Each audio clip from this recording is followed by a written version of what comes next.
semua untuk ekonomi kekalnya. Inilah tujuan hidupku. Oh haleluya, amin. Allah menjadi manusia, manusia menjadi Allah. Dia mati bangkit menjadi roh, di rohku jadi bagianku. Visi ekonominya tegas terukir di hatiku. Sorotku hingga rohku bangkit dan kuat, jadi serupa dengan gambarnya Raja dalam hayat. Datangkan salam kota kudus. Oh alangkah bahagianya Allah baur dengan manusia, di tanah permai nikmati Kristus sang realitas. Hargai hak istimewa, bangun tubuh organiknya, jadi ekspresi korporatnya meluas ke seluruh bumi. Visi ekonominya tegas terukir di hatiku.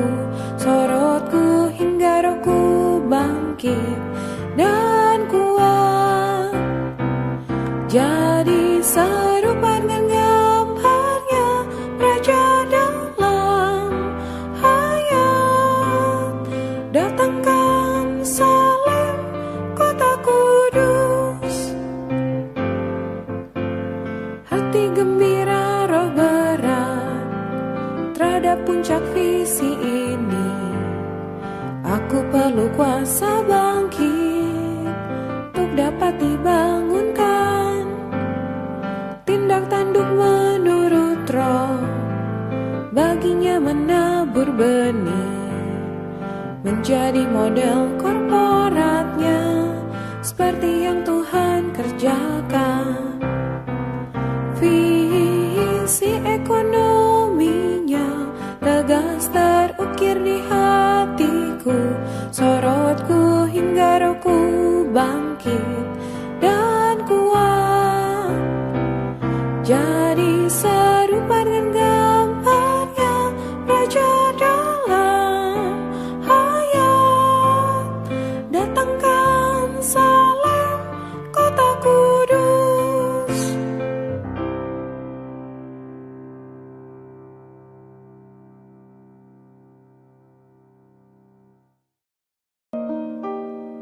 Berita ke-42. Proses hayat melalui mati dan bangkit untuk perlipat gandaan. Bagian pertama. Yohanes pasal 18 dan 19 memberitahu kita bagaimana Tuhan dikhianati, dihakimi, disalibkan, dan dikuburkan. Dengan membaca kisah penyaliban Tuhan Yesus dalam keempat kitab Injil, kita menemukan bahwa 3 Injil yang pertama, yaitu Injil Matius, Markus, dan Lukas, garis besar catatannya kira-kira hampir sama. Tetapi catatan dalam Injil Yohanes mutlak berbeda. Sebagai contoh, dalam ketiga Injil yang pertama, catatan perihal penyaliban dan kematian Tuhan di kayu salib disertai dengan banyak tanda. Misalnya, langit menjadi gelap, tabir dalam bait suci terbelah dari atas sampai ke bawah. Matius pasal 27 ayat 45 dan 51. Seruan nyaring Tuhan di atas salib, "Allahku, Allahku, mengapa engkau meninggalkan aku?" juga merupakan tanda-tanda lain dalam Injil-Injil ini yang tidak ditemukan dalam Injil Yohanes. Akan tetapi, catatan Yohanes memuat apa yang tidak terdapat dalam ketiga Injil yang pertama tadi, seperti para serdadu mengejek Tuhan, pasal 19 ayat 2-3, dan darah serta air yang mengalir dari rusuk Tuhan. Pasal 19 ayat 34. Karena itu, catatan-catatan ini merupakan dua garis yang berbeda. Kita harus tahu tujuan di balik kedua garis ini. Menurut Injil Matius, Markus, dan Lukas, tujuan utama kematian Tuhan adalah untuk menebus kita. Ia mati bagi kita dan bagi dosa-dosa kita untuk menggenapkan pekerjaan penebusan. Tuhan berseru dengan suara nyaring, "Allahku, Allahku, mengapa Engkau meninggalkan aku?" Karena pada saat itu Allah menaruh semua dosa kita ke atas diri Tuhan, dan Dia menjadi pemikul dosa, menjadi orang dosa bagi kita, memikul dosa-dosa kita. Karena itu Allah meninggalkan Dia. Injil Lukas mencatat bahwa Tuhan adalah penebus yang menebus kita dari dosa-dosa kita. Karena Lukas memberitahu kita bahwa Tuhan disalibkan bersama dua orang dosa, dua orang penjahat, yang seorang beroleh selamat sedang seorang lainnya binasa. Lukas pasal 23 ayat 32 dan ayat 39 sampai 43. Catatan seperti ini tidak ditemukan dalam Injil Yohanes. Lalu apakah tujuan penulisan Injil Yohanes? Karena Injil Yohanes adalah Injil hayat, maka penulisan Yohanes perihal kematian Kristus mengikuti garis hayat. Tujuan Yohanes adalah menunjukkan bahwa Tuhan Yesus adalah ekspresi Allah sebagai hayat kita, dan Ia mati di kayu salib dengan tujuan membebaskan dirinya sendiri ke dalam kita sebagai hayat. Kematiannya di kayu salib bertujuan menyalurkan hayat ilahinya ke dalam kita. Pada butir ini, kita perlu merenungkan seluruh Injil Yohanes. Dalam kitab ini, penulis di bawah inspirasi Roh Kudus menunjukkan bahwa Tuhan Yesus sebagai ekspresi Allah datang sebagai hayat untuk memenuhi berbagai keperluan kita. Dia harus mati dan bangkit, menjelma ke dalam bentuk lain, yaitu Roh itu, agar dapat masuk ke dalam kita, menjadi satu dengan kita, membawa kita ke dalam Allah, serta membawa Allah ke dalam kita, menjadikan Allah dan kita tempat tinggal bersama. Dalam Yohanes pasal 17, Tuhan berdoa agar semua murid yang dilahirkan dari Allah mengenal nama dan hayat Bapa, termasuk keluarga Bapa, akan menjadi satu di dalam nama Bapa, terpisah dari dunia dan dikuduskan untuk hidup di dalam Allah dan mutlak satu dalam Allah Tritunggal, merealisasikan kemuliaan sebagai anak-anak Allah. Seperti yang diwahyukan pasal ini, dengan berada di dalam hayat dan sifat Allah, dalam pengudusan dan dalam kemuliaan Allah Tritunggal, kita semua bisa menjadi satu sebagai ekspresi korporat Allah. Dengan jalan ini, Tuhan, Putra Allah, dapat diekspresikan dan dimuliakan melalui kita, dan Bapa dapat diekspresikan dan dimuliakan di dalam Putra melalui bejana korporat ini. Selanjutnya, penulis memberi satu catatan yang menunjukkan bagaimana Tuhan disalibkan, masuk ke dalam maut, dan di dalam kebangkitan keluar dari maut.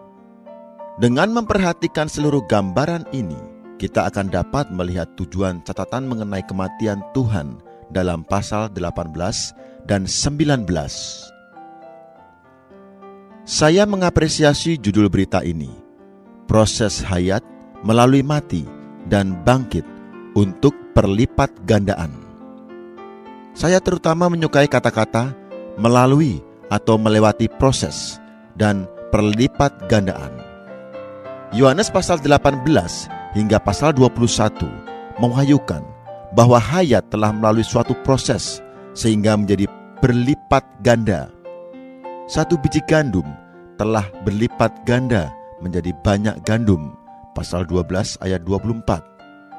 Putra Tunggal Allah yang satu-satunya telah berlipat ganda menjadi banyak putra. Ketika kita sampai pada pasal 20, kita akan nampak Putra Tunggal Allah yang satu-satunya ini telah menghasilkan banyak saudara dalam kebangkitannya, dan banyak saudara ini merupakan perlipat gandaannya. Bagaimana Tuhan dapat mempunyai perlipat gandaan ini? Hanya melalui proses mati dan bangkit.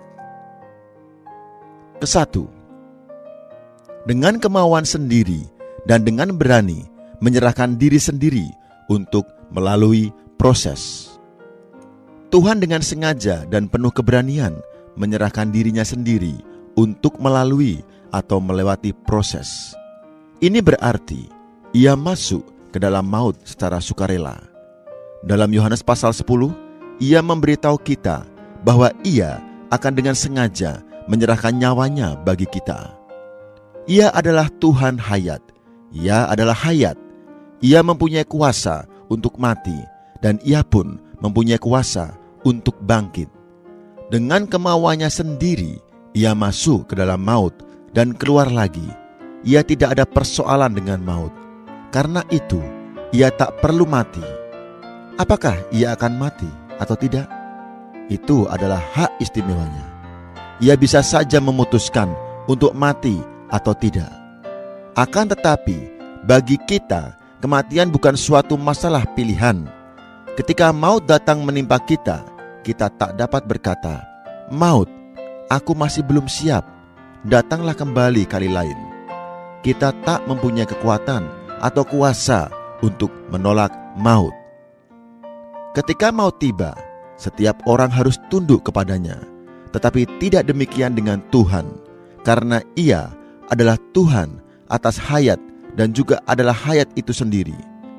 Jika Ia tidak suka akan maut, Ia mempunyai kekuatan dan kuasa menolak maut itu, sehingga Ia tidak mati. Ia mempunyai kuasa untuk menyuruh maut itu pergi. Meskipun Ia tidak dipaksa atau didorong untuk mati, Ia rela mati, karena Ia datang untuk memberikan dirinya sendiri kepada kita sebagai hayat. Ia tahu, hanya melalui kematian, Ia dapat membebaskan dirinya sendiri ke dalam kita sebagai hayat. Sesungguhnya, Ia selalu mengatakan bahwa Ia adalah sebutir biji gandum yang jatuh ke dalam tanah dan mati. Pasal 12 ayat 24. Jika biji gandum enggan mati, bagaimana mungkin biji itu membebaskan hayatnya untuk menghasilkan banyak biji gandum? Dalam Yohanes pasal 18 dan 19, kita melihat dengan jelas bahwa Tuhan Yesus rela mati. A. Pergi ke taman. Bukti pertama bahwa Tuhan rela mati adalah Ia pergi ke taman. Yohanes pasal 18 ayat 1. Ini berarti Ia pergi ke suatu tempat di mana Ia dapat ditangkap. Dalam pemberitaannya yang panjang lebar yang dicatat dalam Yohanes pasal 14 sampai pasal 16, Ia membuat proses demikian jelas. Kemudian dalam pasal 17, Ia berdoa untuk proses ini. Setelah selesai berdoa, Ia pergi ke taman. Menurut Injil Matius, Markus, dan Lukas, Tuhan pergi ke taman untuk berdoa. Ketiga Injil ini menyatakan bahwa Tuhan adalah pemikul dosa yang berada di bawah beban pikulan dosa-dosa kita. Jadi, Ia harus pergi kepada Bapa dan berdoa. Tetapi tak ada catatan semacam ini dalam Injil Yohanes. Catatan Yohanes menunjukkan bahwa Ia pergi ke taman bukan untuk berdoa, melainkan memberikan dirinya untuk proses itu. Ia pergi ke sana untuk ditangkap, ditawan, diserahkan kepada maut. Ini berarti Ia dengan kemauannya sendiri menyerahkan dirinya. Tuhan bukannya bersembunyi, melainkan dengan rela memberikan dirinya untuk melalui proses, memberikan dirinya kepada orang-orang yang menyerahkannya kepada maut. B. dikhianati oleh murid palsu. Tuhan mengetahui bahwa Yudas akan mengkhianati dia. Pasal 13 ayat 11, ayat 21-27. Tetapi ia tidak menghindarinya. Ini juga membuktikan bahwa ia dengan kemauannya sendiri memberikan dirinya untuk melalui proses. Iblis memanfaatkan murid Tuhan yang durhaka untuk menempatkan dia ke dalam maut. Namun, tidak tahu bahwa dengan berbuat demikian, ia justru memberi kesempatan kepada Tuhan untuk melalui proses.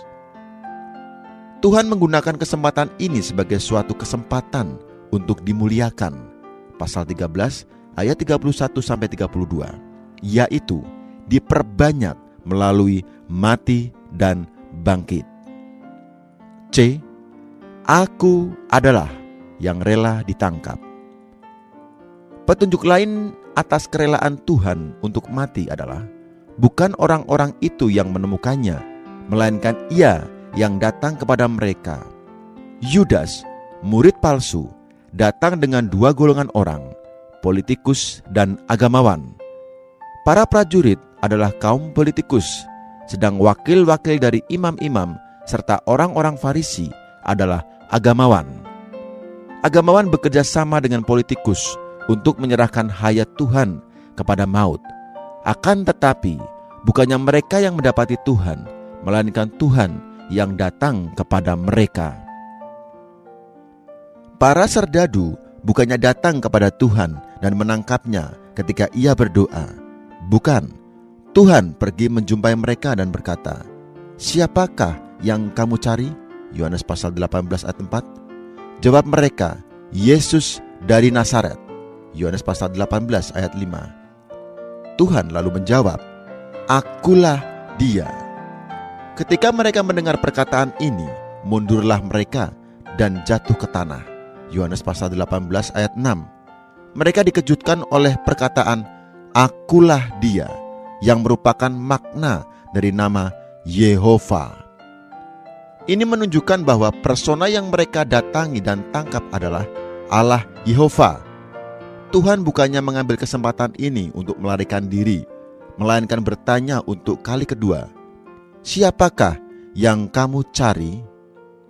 Jadi, sudah tentu bukan mereka yang menangkap Tuhan, melainkan Tuhanlah yang menyerahkan dirinya kepada mereka.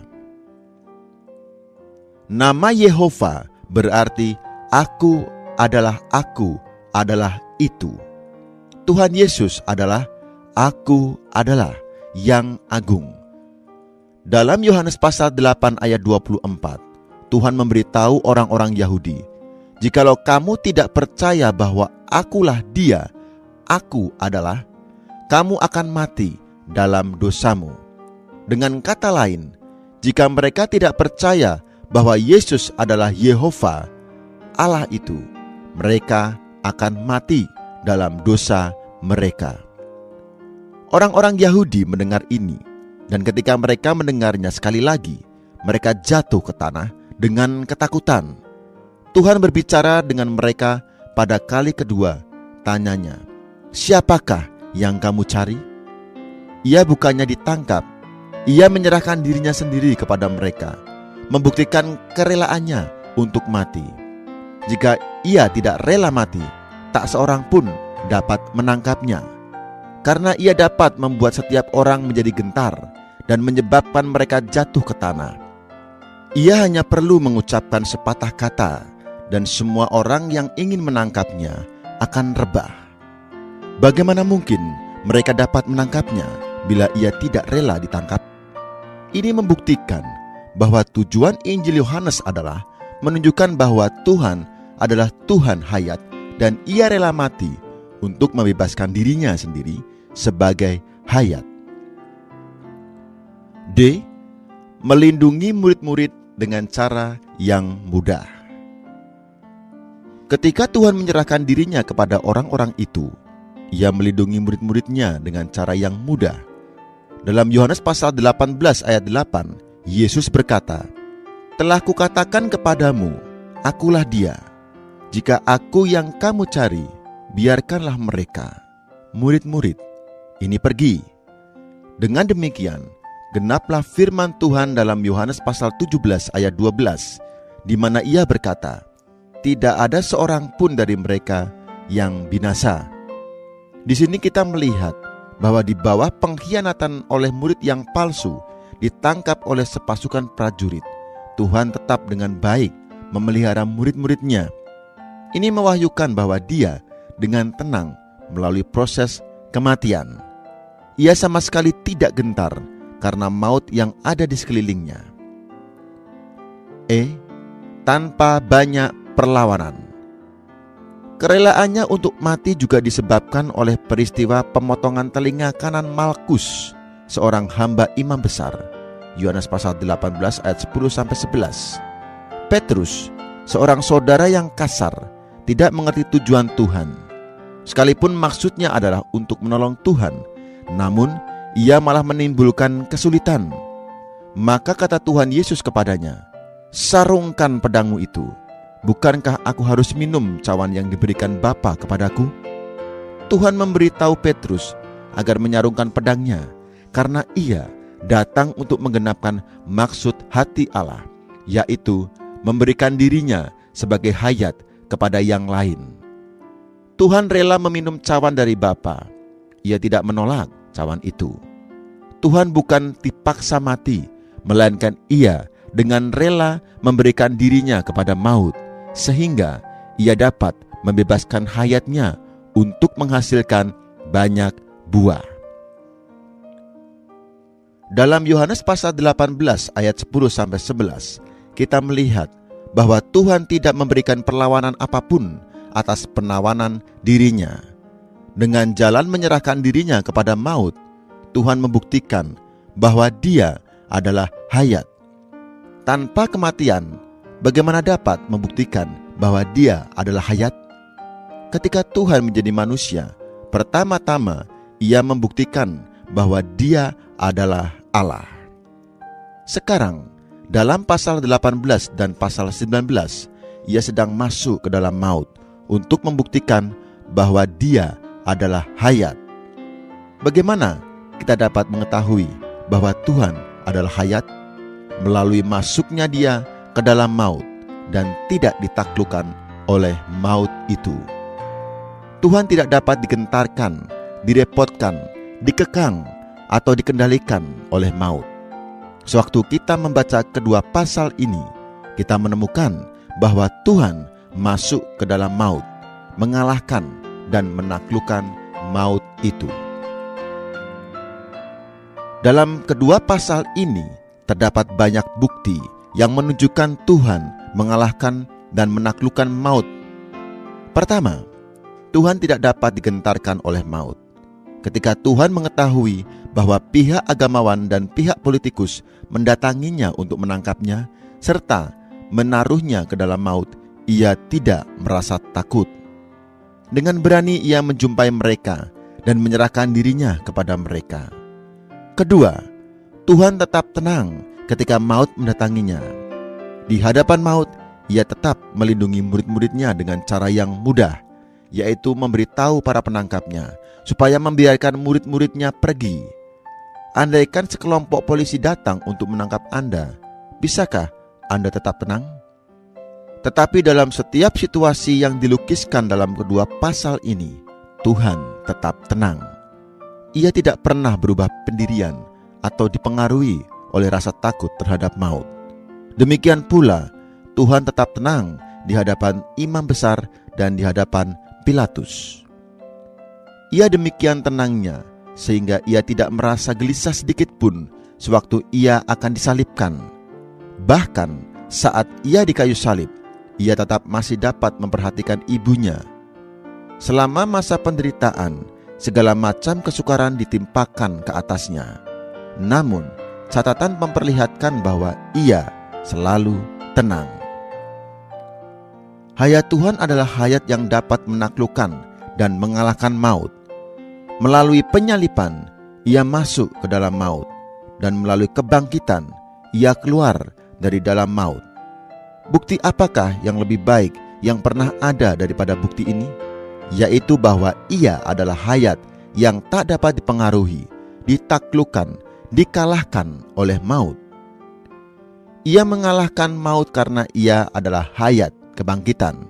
Yohanes pasal 11 ayat 25. Yohanes pasal 18 dan 19 menunjukkan betapa kuatnya dan berkuasanya Tuhan ketika ia masuk ke dalam maut. Ketika maut mengancam, ia demikian kuat, berkuasa, dan bukannya ditaklukkan oleh pengaruh maut itu. Ia dapat masuk ke dalam maut dan keluar dari dalamnya tanpa disakiti oleh maut ataupun ditahan oleh maut itu.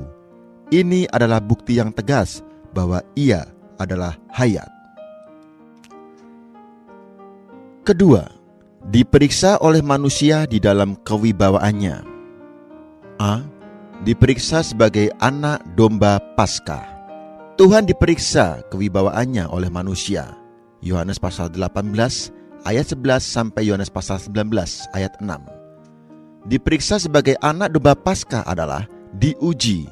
Keluaran pasal 12 ayat 2 sampai 6. Pada hari raya Paskah, Tuhan Yesus disalibkan sebagai domba Paskah.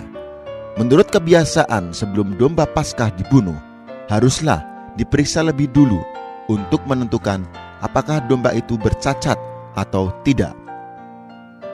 Pemeriksaan diri Kristus oleh manusia merupakan penggenapan atas kebiasaan ini.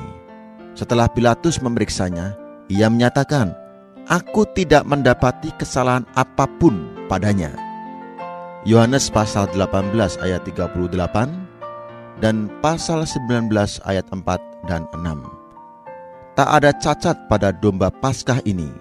Ia sungguh-sungguh memenuhi syarat menjadi domba bagi umat Allah. B. Diperiksa oleh orang Yahudi menurut hukum Taurat Allah dalam agama mereka. 1. Disangkal oleh seorang murid yang paling dekat. Tuhan diperiksa oleh orang Yahudi menurut hukum Allah dalam agama mereka. Yohanes pasal 18 ayat 12 sampai 27. Pemeriksaan ini merupakan suatu kejadian yang sangat tidak menyenangkan. Tuhan bahkan disangkal oleh seorang murid yang paling dekat.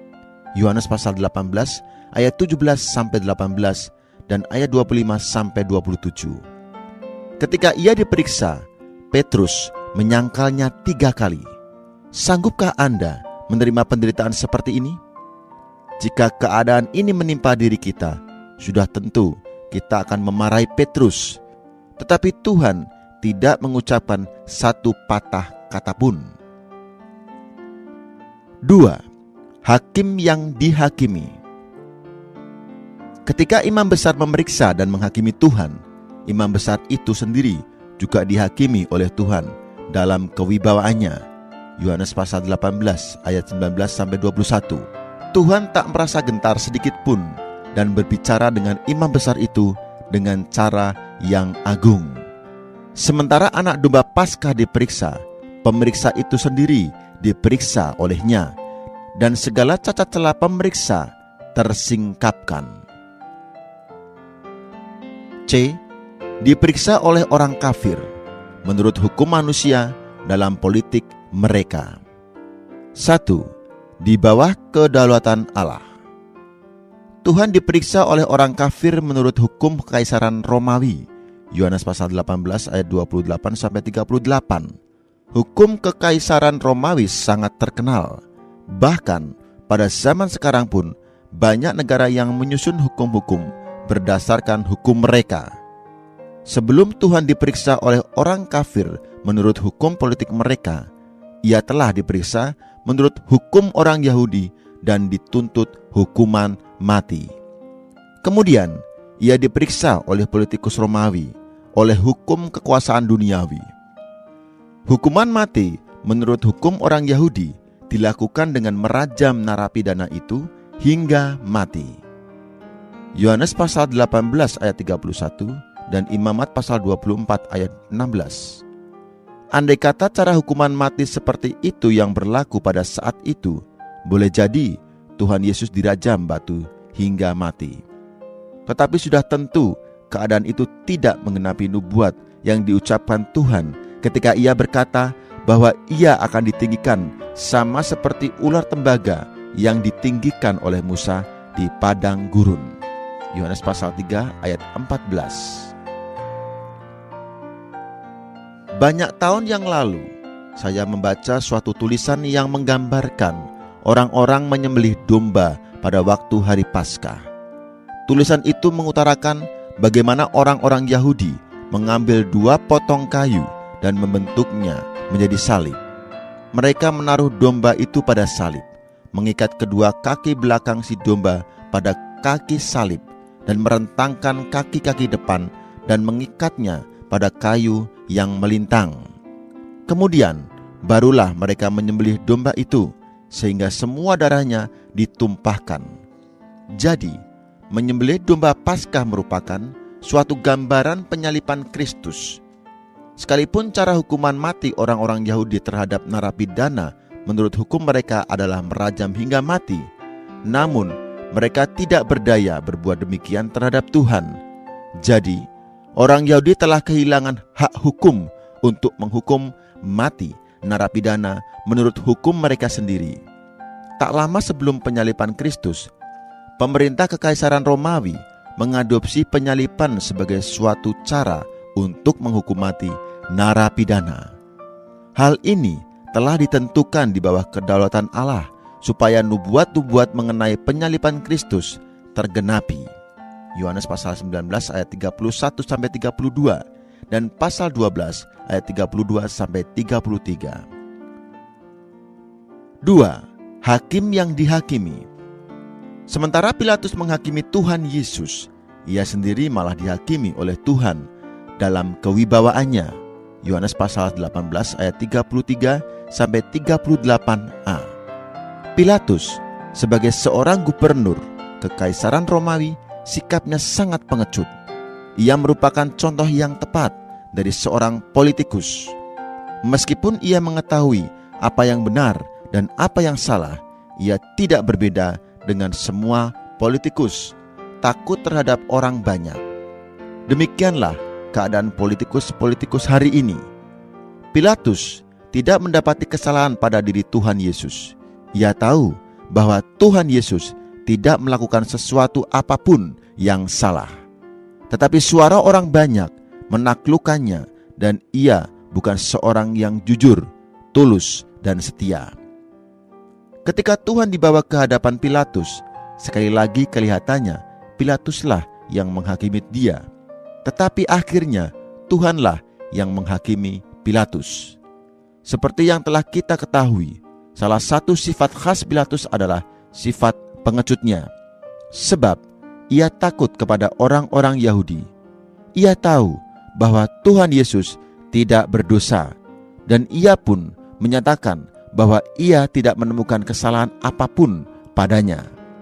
Tetapi karena rasa takutnya terhadap orang-orang Yahudi, ia menyalahkan Tuhan dan menghukum mati dia. Ini tidak adil. Ketika Tuhan memberitahu Pilatus bahwa ia datang ke dalam dunia ini untuk bersaksi tentang kebenaran, dan setiap orang yang berasal dari kebenaran mendengarkan suaraku. Yohanes pasal 18 ayat 37. Pilatus berkata kepadanya, "Apakah kebenaran itu?" Yohanes pasal 18 ayat 38a. Ini menunjukkan bahwa Tuhan menghakimi Pilatus. Sebenarnya Tuhan berkata, "Kamu seorang politikus, namun kamu tidak mengetahui apa itu kebenaran. Karena itu, kamu adalah seorang yang palsu. Kamu tidak setia." Setelah ini, Tuhan membongkar rahasia Pilatus dan mempermalukannya, sehingga Pilatus berhenti menghakimi Tuhan. Di sini kita melihat kegelapan politik. Ketiga, dihukum dalam ketidakadilan dan ketidakbenaran manusia. Setelah Tuhan Yesus diperiksa, ia, sang sempurna itu, dijatuhi hukuman dalam ketidakadilan manusia. Yohanes pasal 18 ayat 38b sampai pasal 19 ayat 16. Hukuman yang tidak adil ini menunjukkan kebutaan agama dan kegelapan politik. Yohanes pasal 18 ayat 38b sampai ayat 39. Pasal 19 ayat 1, ayat 4 sampai 5, ayat 8 sampai 14 dan 16. Kaum agamawan Yahudi menolak orang yang benar, malah memilih seorang perampok. Yohanes pasal 18 ayat 39 sampai 40, pasal 19 ayat 6 sampai 7, 12 dan 15. Betapa butanya mereka. Mereka ditudungi oleh agama mereka dan oleh kebencian mereka. Pilatus, politikus kafir itu, mengetahui dan menyatakan bahwa Tuhan Yesus tidak bersalah. Namun Pilatus tetap menghukum mati dia untuk menyenangkan orang-orang Yahudi. Yohanes pasal 18 ayat 38a sampai 39, Yohanes pasal 19 ayat 1, 4 sampai 5, 8 sampai 14 dan 16. Betapa politisnya Pilatus. Agama dan politik bekerja sama menjatuhkan hukuman yang tidak adil kepada Kristus. Bukan politik yang mengambil inisiatif, melainkan agamalah yang mengambil inisiatif memanfaatkan kekuasaan kegelapan politik. Keempat, dalam kedaulatan Allah diuji oleh maut. A. Disalibkan di Golgota. Dalam proses pelipat gandaan, Tuhan Yesus di bawah kedaulatan Allah diuji oleh maut. Yohanes pasal 19 ayat 17 sampai 37. Setelah dijatuhi hukuman secara tidak adil, ia disalibkan di Golgota. Yohanes pasal 19 ayat 17, yang dalam bahasa Latinnya adalah Kalvari, berarti tempat tengkorak. Makna tempat di mana ia disalibkan menunjukkan sesuatu yang nista dan memalukan. Ia merasakan maut dalam kenistaan dan keadaan yang memalukan.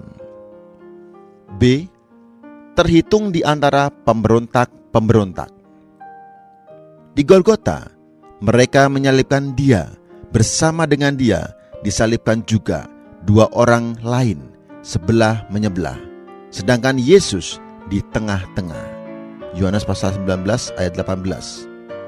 Ini merupakan penggenapan dari nubuat dalam Yesaya pasal 53 ayat 12 yang mengatakan bahwa Mesias akan terhitung di antara pemberontak-pemberontak.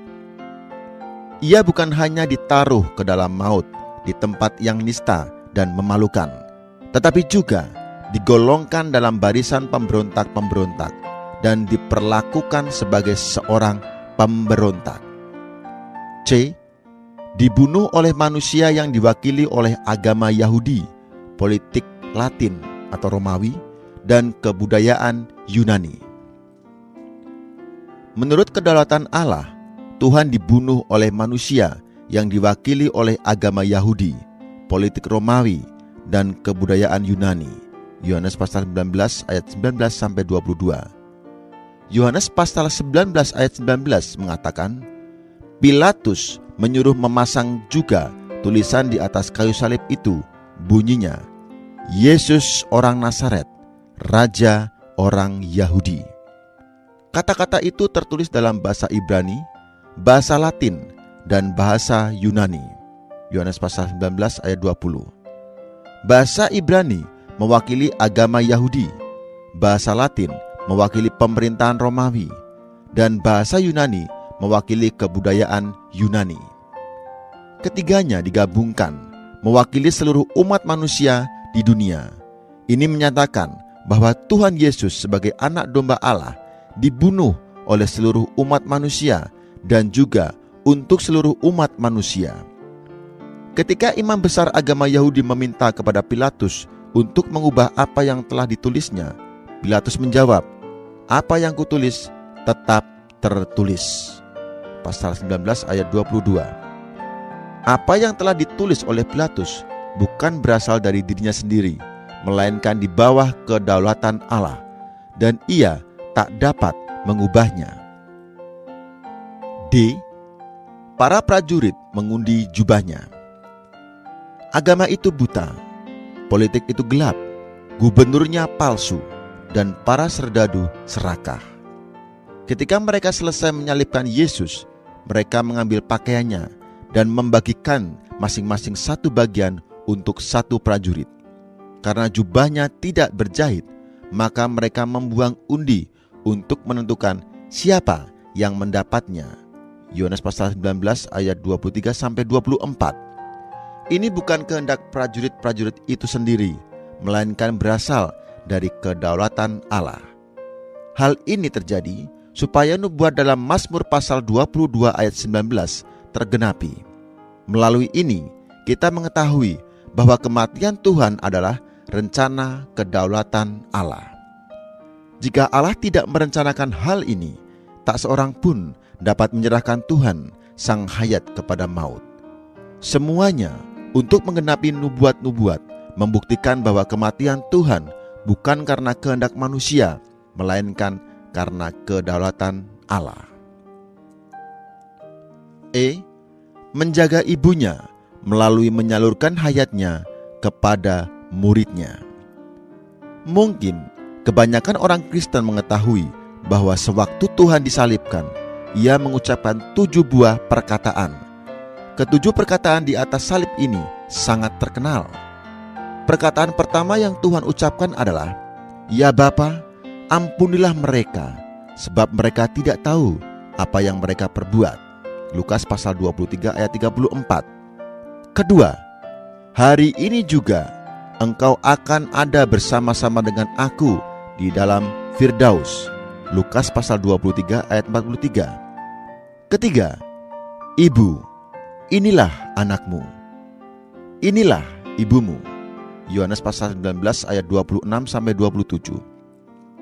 Ketiga, perkataan ini diucapkan selama 3 jam pertama penyaliban Tuhan.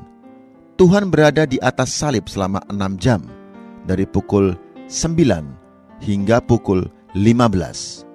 Semuanya dicatat dengan sangat jelas dalam keempat Injil. Selama 3 jam pertama, segala sesuatu yang diperbuat terhadap Dia dilakukan oleh manusia. Orang menganiaya, mengejek, dan menyalibkannya. Tetapi selama 3 jam yang terakhir, segala sesuatu yang menimpa dirinya dilakukan oleh Allah. Allah memandangnya sebagai seorang berdosa dan sebagai ganti orang berdosa, serta menghakiminya. Selama periode 3 jam yang kedua, Ia mengucapkan 4 buah perkataan lainnya. Dalam Matius pasal 27 ayat 46, Tuhan berkata, "Allahku, Allahku, mengapa engkau meninggalkan aku?" Inilah perkataan yang keempat dari atas salib. Perkataan kelima adalah, "Aku haus." Yohanes pasal 19 ayat 28. Keenam, "Sudah selesai." Yohanes pasal 19 ayat 30. Ketujuh, "Ya Bapa, ke dalam tanganmu kuserahkan nyawaku." Lukas pasal 23 ayat 46. Sewaktu Yesus disalibkan, Yesus melihat ibunya dan murid yang dikasihinya di sampingnya. Berkatalah Ia kepada ibunya, "Ibu, inilah anakmu." Kemudian katanya kepada muridnya, "Inilah ibumu." Sejak saat itu, murid itu menerima Dia di dalam rumahnya. Yohanes pasal 19 ayat 26-27. Seperti yang telah kita ketahui, perkataan pertama yang diucapkan Tuhan di atas salib adalah, "Ya Bapa, ampunilah mereka, sebab mereka tidak tahu apa yang mereka perbuat." Kemudian, dalam Lukas pasal 23 ayat 43, Tuhan berbicara kepada salah satu dari antara 2 penyamun yang disalibkan bersamanya. "Hari ini juga engkau akan ada bersama-sama dengan aku di dalam Firdaus." Perkataan ini berhubungan dengan karunia keselamatan, karena Injil Lukas menyatakan bahwa Tuhan adalah juru selamat orang dosa. Perkataan, "Ya Bapa, ampunilah mereka," adalah doa bagi orang-orang dosa. Demikian juga perkataan, "Hari ini juga engkau akan bersama-sama dengan aku di dalam Firdaus," merupakan janji Injil untuk menyelamatkan orang-orang dosa. Tetapi di sini, Dalam Yohanes pasal 19 ayat 26-27, Tuhan berkata kepada ibunya, "Inilah anakmu," dan kepada muridnya, "Inilah ibumu." Perkataan ini menyatakan kesatuan hayat, karena Injil Yohanes mempersaksikan bahwa Tuhan adalah hayat yang disalurkan ke dalam kaum beriman. Oleh hayat ini, murid yang dikasihinya bisa menjadi satu dengannya, menjadi anak dari ibunya, dan ibunya menjadi ibu dari murid yang dikasihinya. Menurut catatan Yohanes, Yesus disalibkan untuk mengalihkan hayat, untuk menyalurkan hayatnya ke dalam murid-muridnya. Melalui pengalihan hayat ini, salah seorang dari murid-muridnya dapat menjadi anak ibunya, dan ibunya dapat menjadi ibu murid ini. Ini bukan menunjukkan keselamatan, melainkan pengalihan hayat. Karena itu, Injil Yohanes bukanlah Injil tentang keselamatan, melainkan tentang Injil hayat, yaitu hayat yang dialihkan ke dalam semua orang berimannya. Kita harus memperhatikan bahwa dalam Matius, Markus, dan Lukas, ketika Tuhan di atas salib, Ia berbicara dengan seorang yang berdosa, khususnya kepada seorang penjahat yang kemudian dibebaskan dari kutukan dan akan ada bersama-sama dengan dia di dalam Firdaus. Hal ini pasti berkaitan dengan penebusan. Dalam Injil Yohanes, Tuhan berkata kepada ibunya dan kepada muridnya. Bagaimana mungkin ibu Tuhan dapat menjadi ibu murid-muridnya? Dan bagaimana mungkin muridnya menjadi anak ibunya? Melalui penebusan? Sudah tentu bukan. Kejadian ini hanya bisa terjadi melalui hayat. Melalui penyatuan hayat, melalui kesatuan hayat, melalui hayat yang dilahirkan kembali. Melalui kematiannya, Tuhan menyalurkan dirinya kepada Yohanes, muridnya, yang dipersatukan dan menjadi satu dengan Tuhan melalui hayat ilahi. Karena itu, ibu Tuhan menjadi ibu Yohanes. Mengapa dalam Injil Lukas Tuhan berbicara kepada penjahat, sedangkan dalam Injil Yohanes Tuhan berbicara dengan ibunya dan muridnya? Karena dalam Injil Lukas Tuhan mati untuk membebaskan orang dosa dari kutukan dosa. Meskipun kita mungkin penuh dosa, sama seperti penjahat itu, kita juga dapat dibebaskan dari kutukan dan segera bersama-sama dengan Tuhan di dalam Firdaus. Jadi, dalam Injil Lukas, kita mempunyai Injil tentang Tuhan membebaskan manusia dari maut dan diberitakan kepada orang-orang dosa. Tetapi dalam Injil Yohanes, Tuhan Yesus mati untuk membebaskan dan menyalurkan dirinya sebagai hayat ke dalam murid-murid, yaitu menjadikan semua murid sama dengan Dia. Dengan sendirinya, semua murid adalah anak-anak ibunya. Oleh karena hayat Tuhan dan kematiannya, Tuhan menyalurkan dirinya kepada kita, menjadi kita satu dengannya. Dengan cara ini, kita menjadi anak-anak ibunya. Ini membuktikan bahwa menurut Injil Yohanes, kematiannya di kayu salib adalah untuk menyalurkan dirinya kepada kita sebagai hayat. F. Diejek dengan memberikan anggur asam kepadanya. Ayat 28 dan 29 melanjutkan, sesudah itu, karena Yesus tahu bahwa segala sesuatu telah selesai, berkatalah Ia, supaya digenapi yang tertulis dalam kitab suci, Aku haus. Di situ ada suatu bejana penuh anggur asam. Lalu mereka melilitkan suatu spon yang telah dicelupkan dalam anggur asam pada sebatang hisop, lalu mengulurkannya ke mulut Yesus. Haus adalah rasa dari kematian. Lukas pasal 16 ayat 24, Wahyu pasal 21 ayat 8. Di atas salib, Tuhan Yesus telah mengalami maut bagi kita. Ibrani pasal 2 ayat 9. Hisop di sini adalah buluh pada Matius 27 ayat 29 dan Markus pasal 15 ayat 19, yaitu sebatang buluh hisop. Pada awal penyalipannya, anggur yang dicampur dengan empedu diberikan kepada Tuhan sebagai minuman atau tegukan yang membius. Karenanya, ia tidak mau meminumnya. Tetapi pada akhir penyalipannya, ketika ia merasa haus, anggur asam diberikan kepada dia dengan cara mengolok-olokannya. Lukas pasal 23 ayat 36. Dalam penyalipannya, pakaian dan minuman haknya dirampok bersama dengan hayatnya. G. Telah merampungkan pekerjaan kematiannya yang al-muhid. Ayat 30 mengatakan, sesudah Yesus meminum anggur asam itu, berkatalah ia, sudah selesai. Lalu ia menundukkan kepalanya dan menyerahkan nyawanya. Tuhan bekerja terus hingga ia disalibkan. Yohanes pasal 5 ayat 17. Tetapi bahkan ketika saat penyalipannya, Tuhan masih terus bekerja. Bagaimanakah kita bisa mengetahui bahwa di atas salib ia masih terus bekerja? Karena sebelum mati, ia berseru, sudah selesai. Sewaktu ia disalibkan, ia masih bekerja untuk penebusan orang-orang berdosa, untuk menghancurkan ular, untuk membebaskan hayat ilahi, untuk menggenapkan kehendak kekal Allah. Pada detik yang terakhir, setelah segala sesuatunya digenapi, ia memproklamirkan kepada alam semesta, sudah selesai. Kemudian ia mati dan masuk ke dalam perhentian. Terpujilah Tuhan Yesus. Hanya dialah yang dapat melakukan hal ini. Melalui penyalipannya, Tuhan merampungkan pekerjaan kematiannya yang al-muhid, yang dengannya ia merampungkan penebusan, mengakhiri ciptaan lama, dan membebaskan hayat kebangkitannya untuk menghasilkan ciptaan baru, merampungkan kehendak Allah.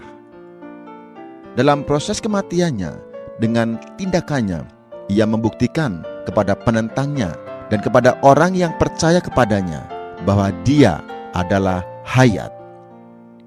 Lingkungan kematian yang mengerikan sedikit pun tidak menakutkan dia. Malahan membentuk satu kontradiksi yang membuktikan dengan kuat bahwa ia sebagai hayat berlawanan dengan maut, sedikit pun tidak terpengaruh oleh maut. Karena itu, pekerjaan yang Tuhan nyatakan selesai di sini meliputi menggenapkan penebusan, mengakhiri ciptaan lama, membebaskan hayat kebangkitannya, dan memamerkan bahwa dia adalah hayat yang tidak bisa dipengaruhi oleh maut. Amin.